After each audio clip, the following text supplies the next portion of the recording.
రైతు భరోసాపై cabinet sub committee భేటీ ముగిసింది. Deputy CM sub committee chairman Bhatti Vikramarka నేతృత్వంలో ఈ సమావేశం జరిగింది.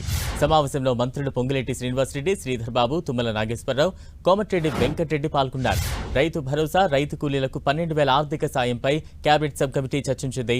ఇక సబ్ కమిటీ మీటింగ్లో చర్చించిన అంశాలపై ఈ నెల 4న జరిగే కేబినెట్ భేటీలో తెలంగాణ సర్కార్ తుది నిర్ణయం తీసుకోనుంది.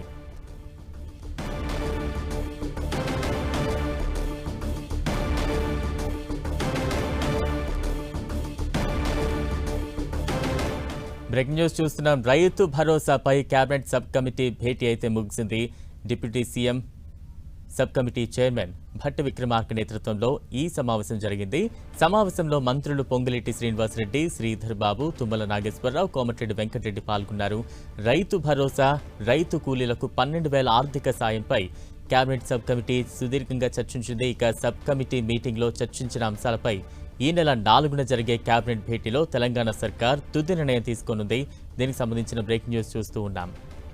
తాజా అప్డేట్స్ అందించేందుకు మా ప్రతినిధి కరుణాకర్ సిద్ధంగా ఉన్నారు. కరుణాకర్, బలరాం, రైతు భరోసాకు సంబంధించిన కేబినెట్ సబ్ కమిటీ సమావేశం కాసేపటి క్రితమే ముగిసింది. ఈ సమావేశంలో భట్టి విక్రమార్క అధ్యక్షతన జరిగిన సమావేశంలో మంత్రులందరూ కూడా పాల్గొన్న పరిస్థితిని మనం చూస్తున్నాం. అయితే రైతు భరోసా ఎవరెవరికి చెల్లించాలి, ఎవరిని అర్హులుగా గుర్తించాలి, ఎవరిని ఈ పథకం నుంచి తప్పించాలన్న దానిపై ఇంకా ఈ కేబినెట్ సబ్ కమిటీలో ఒక క్లారిటీ రానట్టు తెలుస్తుంది. ముందు కూడా తెలంగాణ ప్రభుత్వం స్పష్టమైన నిర్ణయం మాత్రం ఒక విషయంలో తీసుకుంది. ఎవరైతే పంటలు పండిస్తారో సాగు చేసే భూములకు మాత్రమే రైతు భరోసా చెల్లించాలని చెప్పి నిర్ణయం తీసుకుంది. కానీ ఎన్ని ఎకరాల వరకు సీలింగ్ పెట్టాలన్న దానిపై పలుమార్లు రైతు భరోసాకు సంబంధించిన కేబినెట్ సబ్ కమిటీలో చర్చించినప్పటికీ కూడా క్లారిటీ రానట్టు తెలుస్తోంది. ఈరోజు కాసేపు క్రితమే జరిగిన ఈ కేబినెట్ సబ్ కమిటీ సమావేశంలో కూడా మంత్రుల మధ్య ఈ రైతు భరోసా ఏదైతే ఎన్ని ఎకరాలకు పెట్టాలన్న దానిపై ఇంకా క్లారిటీ రానట్టు తెలుస్తుంది. కాబట్టి జనవరి 4 అంటే ఈ నెల 4న జరిగే కేబినెట్ సమావేశంలోనే దీనిపై చర్చించి ఒక నిర్ణయం తీసుకునే అవకాశం కనిపిస్తుంది. బలరాం, అంటే సబ్ కమిటీ మరోసారి భేటీ అయ్యే అవకాశాలు ఉన్నాయి. ఎందుకంటే ఈ భేటీలో ఇప్పటికి ఇంకా కొంత క్లారిటీ రాలేదని మీరు చెప్తూ ఉన్నారు కదా.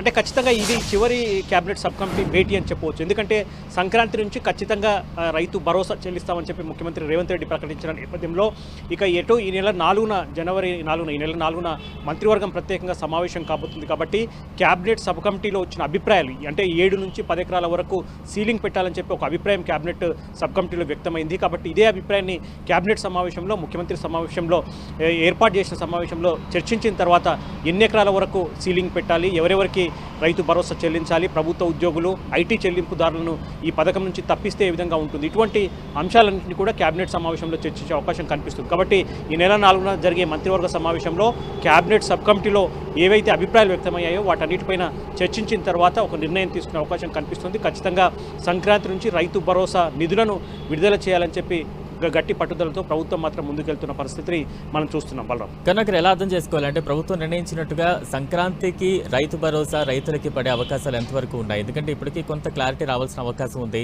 ఆ కేబినెట్ కమిటీలో కూడా నిర్ణయం తీసుకోవాలి. సమయం సరిపోతుందా? ఖచ్చితంగా సంక్రాంతికి రైతు భరోసా ఇచ్చి తీరాలన్న గట్టి కృత నిశ్చయంతో ప్రభుత్వం ముందుకు వెళ్తుంది. ఎందుకంటే మనం చూసాము కాంగ్రెస్ ప్రభుత్వం ఏర్పడిన తర్వాత గత ఏడాది జనవరిలో రైతు బంధుకు సంబంధించిన నిధులను విడుదల చేసింది.